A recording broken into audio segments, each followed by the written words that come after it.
അതെ, നമ്മൾ ചൂരൽമല ദുരന്തവുമായി ബന്ധപ്പെട്ടിട്ടുള്ള പുനരധിവാസ ടൗൺഷിപ്പിൻ്റെ നിർമ്മാണം അതിവേഗം പുരോഗമിച്ച് വരികയാണ്. കഴിഞ്ഞ ദിവസം അത് നേരിട്ട് പരിശോധിക്കുകയുണ്ടായി.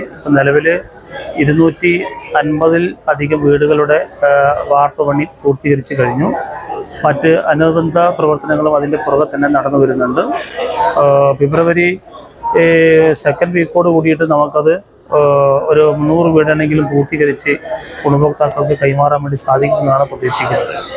കോൺഗ്രസിന്റെ വീടുകൾ ഇങ്ങനെ ഓരോ ദിവസം ഇങ്ങനെ മാറി മാറി വരികയാണ്, പറഞ്ഞ രൂപത്തിൽ കൊടുക്കാൻ പറ്റുന്നില്ല.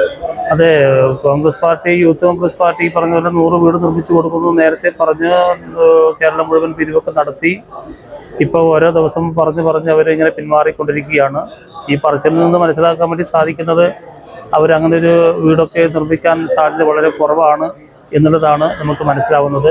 പൊതുസമൂഹത്തോട് ഒരു വഞ്ചനാപരമായിട്ടുള്ള ഒരു സമീപനമാണ് കോൺഗ്രസും യൂത്ത് കോൺഗ്രസും നടത്തിയിട്ടുള്ളത് എന്നാണ് നമുക്ക് മനസ്സിലാക്കാൻ വേണ്ടി സാധിക്കുന്നത്.